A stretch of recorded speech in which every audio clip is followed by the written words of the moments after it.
Shoutout mga tropa sa mga nagko-comment madalas dyan sa ating comment section dahil sa inyo nga nanggagaling yung mga possible na nagiging contents natin. Pasensya na talaga kasi sobrang daming nagme-message at nagko-comment dyan. Kung yung mga message nyo at pinupost nyo hindi ko napapansin, pagpasensyahan nyo na talaga kasi sobrang dami talaga. Pero ang content natin ngayon, ano ba yung mga printer na pwedeng mag-photocopy or Xerox ng long? Kasi kung hindi ninyo alam mga tropa, kung bibilihin ninyo etong printer na nasa screen natin, etong Epson 3210, dahil hanggang A4 or letter lang yung kaya niyang i-photocopy at Xerox. Pero syempre, nakakapag-print siya ng A4, ng long at ng short. Ibig kong sabihin lang, yung kanyang glass bed scanner kung saan nagpo-photocopy ay yung sukat niya hanggang A4 at short lang. So ano nga ba yung mga printer na pwede? Usually, etong Epson 5290 na nagkakahalaga na 13,281 or mas makakabili pa kayo ng mas mura dito kung gagamitan niyo siya ng voucher. Etong printer na to, hanggang A4 lang and letter yung kaya rin niyang i-photocopy, pero meron siyang ADF na tinatawag na which is dyan mo padadaanin yung iyong mga isi-Xerox mga tropa. Inuulit ko, lahat ng mga printer na babanggitin ko ay pwedeng mag-print ng short, long, A4 at kung ano-ano pang mga available na size. Pero ang pinaka-topic natin ay tungkol sa photocopy or yung pagse-Xerox. Dahil etong mga printer na babanggitin ko, iba-iba yung kanyang karakteristik. Kung merong ADF yung mga printer, pwede siyang mag-scan ng long at pwede siyang mag-Xerox ng long. Dito nyo nga siya padadaanin. At next naman natin na printer na pwedeng makapag-long na Xerox, etong Epson 6270 na padadaanin mo rin siya sa kanyang ADF mga tropa. Ayan o, dito mo rin siya padadaanin sa taas. At inuulit ko, yung kanyang glass bed scanner ay same lang halos ng sukat netong Epson 5290. Halos pare-parehas lang ng model na to mga tropa, may mga naidagdag lang na features. Kagaya nga netong Epson 6270, meron siyang tinatawag na duplex. Medyo bibilisan lang natin yung vlogs na to para hindi masyado humaba. Next naman natin na printer na pwedeng mag-Xerox ng long. Ito yung isa pang available, Epson 6290. Halos parehas lang din siya netong 6270. Ibang version lang siya or parang tinatawag na ibang generation lang din siya. Halos same na same yan mga tropa. At pupunta tayo mga tropa ko dito sa website mismo ni Epson Printer. Etong model na i-check natin, ito yung Epson 6290. Ito yung binanggit ko kanina, Epson 6290 na pwede kayong mag-Xerox dito ng long. Pero nga mga tropa ko, yung kanyang scanner area ay hanggang short or A4 lang. Ito nakikita naman ninyo, scan area 8.5 by 11.7 inches lang. Hanggang A4 lang yung mga sukat na ganyan. So syempre, alam nyo naman siguro kung anong sukat ng long, 8.5 by 13 or 8.5 by 14. Diba? So move forward tayo sa next na printer.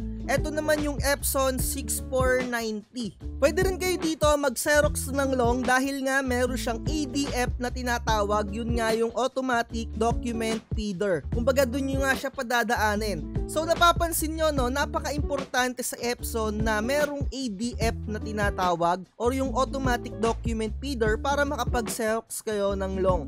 Kasi syempre, the more na mas mura lang yung inyong printer na bibilihin, alam nyo naman na siguro kung matagal na kayong nanonood dito, mas less feature siya or mas konti yung specification na meron siya. Kagaya nito, 9,000 lang, Epson 3210, print, scan, and syempre, Xerox meron siya, pero hindi nga siya pwedeng makapag-photocopy ng long or Xerox ng long. And to tell you honestly, merong strategy kung paano makakapag-Xerox ng long dito. Pero medyo, sabihin na natin na medyo may hassle-hassle kayong may experience. Pero soon, ipapakita ko sa inyo kung paano. So huli nga nating nabanggit etong Epson 6490 na meron nga rin siyang EDF na which is pwede kayo ditong mag-Xerox ng long. At eto naman na ininext specs natin, dito na magkakatalo. Nakikita ninyo 26,000 or sabihin na natin na 27,000. May kamahalan talaga etong printer na to. The more na mas mahal yung printer, the more na mas marami siyang capabilities. So nakikita ninyo, Epson 14150 yung pinaka-model niya, A3 size printer na siya. At yung kanyang pinaka-glass bed scanner, yung pinaka-patungan niya dito mga tropa ko, mahaba na. So puntahan natin etong website ni Epson. Nakikita ninyo dito, Epson EcoTank 14150 A3 Plus. So dito tayo sa may scanning or sa pinaka-specs niya sa scanner. Makikita natin dito maximum area 216 by 356 mm.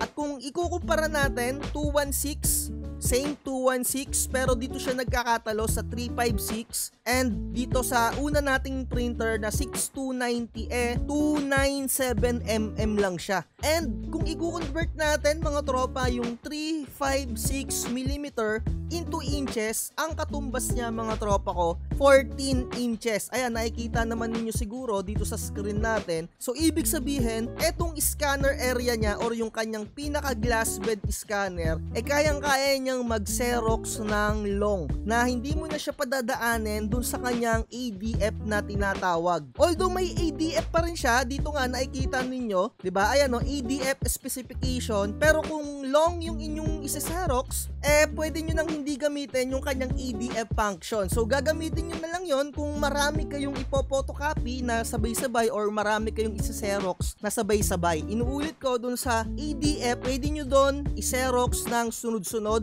ilalagay nyo ng sabay-sabay, pero syempre gawin nyo 10 piraso lang at a time. Kahit na sinasabi nila dito yung paper capacity abot hanggang 30, medyo wag nyong padamihin ng ganun kadami kasi baka mag-paper jam or magkaroon ng bara. So move forward tayo sa pinaka-last na printer na babanggitin ko na pwedeng makapag-xerox ng long, and nakita na nga natin 27,000 yung presyo niya. Ako mga tropa, hindi mo ako mapapasugal ng ganito kalaking pera sa i-start ko na printing shop. Pero syempre, kung wala ka talagang idea, medyo mapapabili ka. Kaya ako nga sinasabi sa inyo to, para magkaroon kayo ng idea kahit papano. Pero nakadepende pa rin talaga yung mga i-a-avail ninyo na printer kung saan nyo siya gagamitin. Kung kailangan nyo ng A3 size na printer, pwedeng pwede to. Kasi yung mga una-una kong nabanggit na printer, hindi siya nakakapag-print or hindi sila nakakapag-print. Isipin nyo print, hindi xerox. Hindi sila nakakapag-print ng A3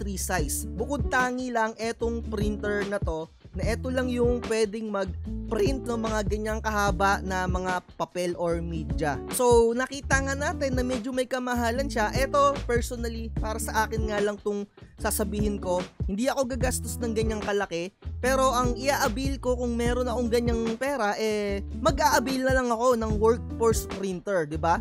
So mabilis siyang mag-print and kaya rin niyang mag-xerox ng long. Gagamit lang tayo ng ADF, and syempre kung into document printing ka talaga, okay itong mga ganitong printer, etong mga workforce printer. Inulit ko, kung into document printing kayo, mas maganda na workforce printer yung bilihin ninyo kung medyo naiisip nyo yung future nyo talaga dyan sa inyong papasukin na business. Pero kung medyo hobbies lang kayo, syempre bilihin nyo lang yung abot kaya lang ng pera ninyo. Huwag nyung isasagad sa business, magtira kayo talaga ng na kahit na yung tipong bumagsak kayo, hindi kayo talaga mauubos or hindi kayo masisimot. Kung ang pera ninyo sa bangko siguro 50,000, ang gastusin nyo lang na pang business doon, abutin nyo lang ng 25, diba? Ganun lang, huwag nyo isasagad.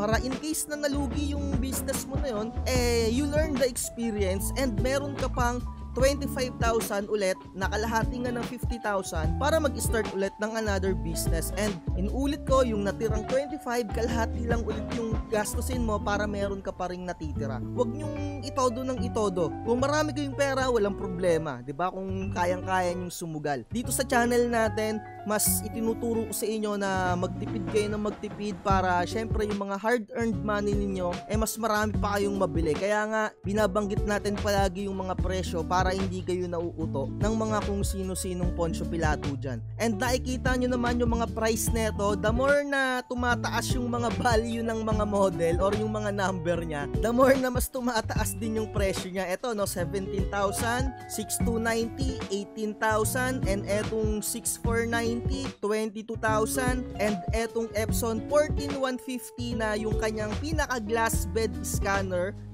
nakikita nyo naman na halos 27,000 na.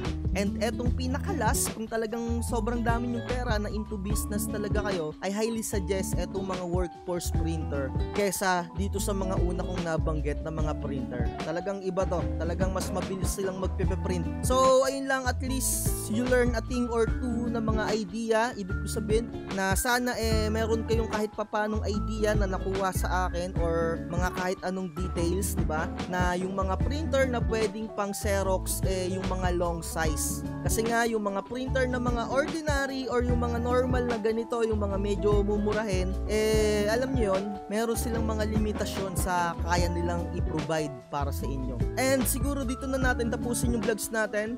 Sana umabot pa to ngayong Martes. And happy holidays, happy Holy Week sa inyo mga tropa. Like, share, and subscribe. At lagi ko sinasabi, huwag magpapauto. Bye-bye. Huwag kang magpapauto, mag-isip ka sa pilian. Sa laro ng buhay, dama